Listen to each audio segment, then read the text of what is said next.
Hey guys, welcome to Wrestling Days and welcome to this Cruiserweight Classic review of the second episode. It was really interesting this week and it had some really kind of engaging in-ring psychology going on. There was some great spots, great matches. It was a fantastic show. We'll get to every match. I just want to mention, this is just really random, but there was a Bojangles advert on the network before this show started, or certainly when I just watched it. And that's like an iced tea thing that doesn't appear to have anything to do with wrestling. I never watched the live stream, so this is the first time I've seen an advert for something completely un-wrestling connected on the network. Apart from the fact its tagline was "It's Bow Time," which made me think of Bo Dallas. So I just thought that was quite interesting. So I don't even think we get this in the UK. I have never seen Bojangles iced tea. So there's a good chance we don't have it. But anyway, let's go back to the Cruiserweight Classic. Brian talks about being SmackDown GM and how proud he is. He says that's not the focus for tonight though, and very quickly moves on to the show. And what a show it was. You know, first match we get Tajiri against Damien Slater. Tajiri, 46 years old, 22-year veteran, broke through in the late 90s in ECW, is a 3-time Cruiserweight champion, light heavyweight champion, 2-time tag team champion. He was going up against Damien Slater from Australia, who had awful entrance music, but he was known as the World Beater. Was all over his ring attire. You'll have to excuse my voice as well because, it's buggered. Tajiri, I'll go through all my notes. So, some great action in this. It was very intricate, very slow-paced. Tajiri stepping through the ropes, kind of tying Slater up, was a nice little sequence. There was some nice moments as well from Slater. There was a nice fireman's carry, for example. Corkscrew Prosecco from Slater as well to the outside. Tajiri, snapmare. There was loads of strong kicks. Really, this match was defined by Tajiri's kicks. A lot of striking. As I say, double wrist locks and a slow pace to start. It was a very interesting wrestling match, this. It was like Tajiri was like a grand master of chess, and he was just, going about putting in different moves. Nothing too flashy. He did get apply the tarantula, but which was a nice moment. But that can only do limited damage because, as they said on the commentary team, you have to break that after 4 seconds. It really felt like a contest. This really felt like two guys trying to outwit each other, and I really liked that. It was the buzzsaw kick for the win from Tajiri, and he now goes on to face Gran Metali. I think that Gran Metali is going to win that because he's just signed to NXT. Tajiri, though, will be very good opposition, sturdy opposition, and I enjoyed this match. It was very cagey, very interesting. As I said, Tajiri very much like that grand master of chess. But I'm not sure it's something that you would put on and show a friend.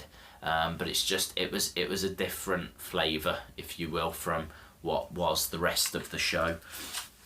And wow, if you want a different flavour, if that first match was vanilla, little bland, but, interesting at times, and the next match, TJ Perkins against Mack, was just every flavour put into a big cone and then shoved into your face.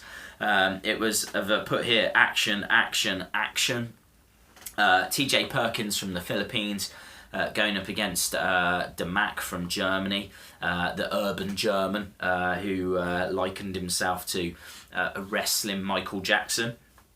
Perkins was doing a bit of showboating, did some dabbing as well. Lots of high spots. Loved Perkins got Mack into a Boston Crab and then grabs his arms and stands him up. And I've never seen that before. I really liked that. Springboard drop kick from TJP. but he also missed a 450 splash. There was some good drop kicks from Mack.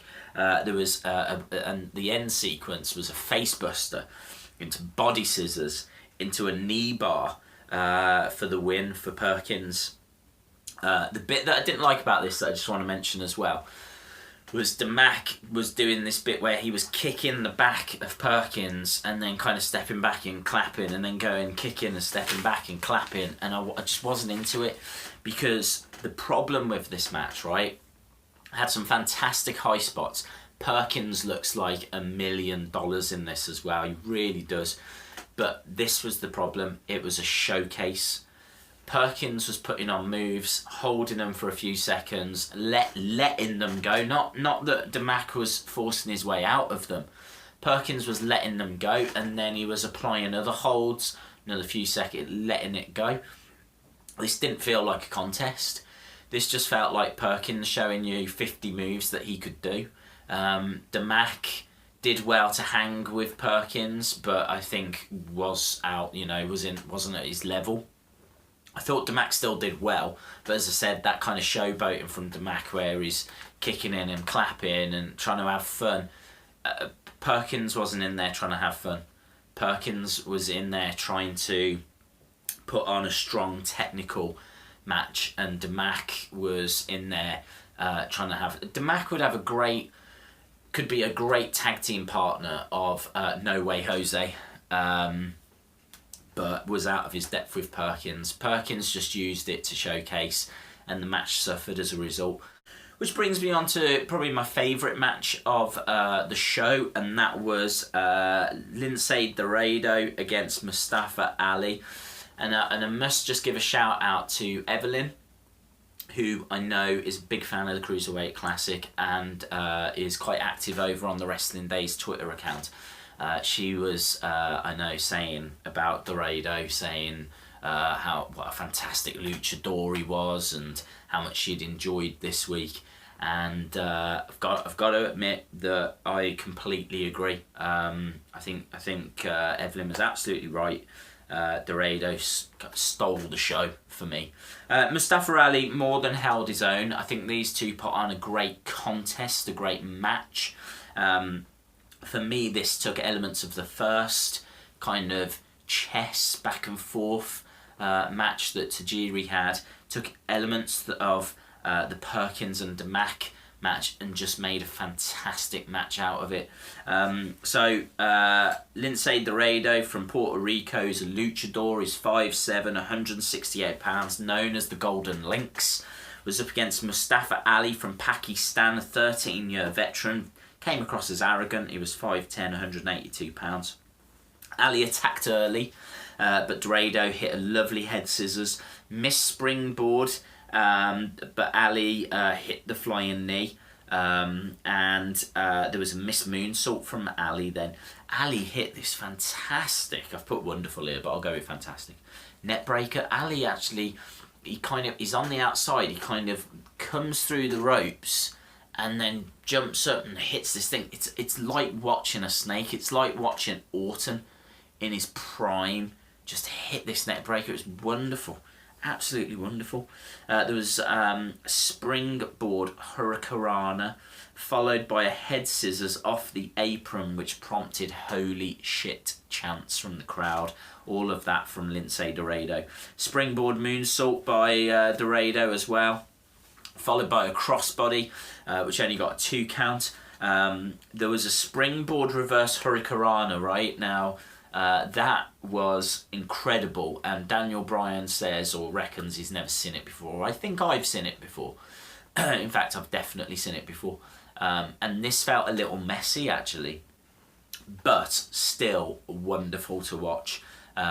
He really spiked Ali down, and it was a fantastic spot. It prompted "This is awesome" chants. There was a missed inverted 450 by Ali, which meant Dorado could hit a shooting star press and pick up the victory. He now goes on to face Rich Swann or Jason Lee. I thought this match was wonderful. I would say this is a strong 8 out of 10 match. Maybe even a light 9. The only The only things that kind of cost it are there's a couple of like messy moves in there, but they really were pushing the boat out. They really were trying a lot of stuff. And also I thought at the start, Dorado just took a bit of time finding his feet. He wasn't very impressive in the first few minutes of this. He seemed to be, you know, really struggling to find his footing and get it all together, but he does. And he is amazing when he does. WWE should sign this guy. I am fully on board. That brought us to the main event. And one of the favourites, Akira Tozawa from Japan, full of charisma. A graduate from the Dragon Gate Dojo. Going up against Kenneth Johnson of the US. This was similar to the Tajiri match in that it was very cagey, very slow paced. There was groundwork to start. There was front face locks and wrist locks. It was like a stalemate, to tell the truth, and the commentators were saying that Tozawa probably wasn't anticipating Johnson being as good as what Johnson was. It's a great back and forth where they're slapping each other as well, and then Akira just punches Johnson instead. Johnson like staggers backwards and whatnot. The problem with this match is that when the spots do happen, Johnson no-sells an awful lot of them. There's one where I think he gets hit with like this German suplex, absolutely vicious. He just jumps straight up. Just, you know, and like the commentators are having to sell it as if he's got great heart and stuff like that, but from a storytelling point of view, it just wasn't right. A discus forearm from Tozawa did nothing, and then ended up running into a single leg drop kick from Johnson. I was watching this match wondering if Johnson was going to do the job. There was no doubt in my mind that Tozawa was going to progress. I just didn't know if Johnson was going to let it happen. This is what I was saying about in-ring psychology, and you know, I was fascinated by this match. A knee drop miss from Johnson. I don't know what he was trying. He goes up to the top, comes down, and it looks like he's trying to hit Tozawa with his knee, but he's like a million miles away from him. I don't know if like his leg gave out or something, because it just looked really messy.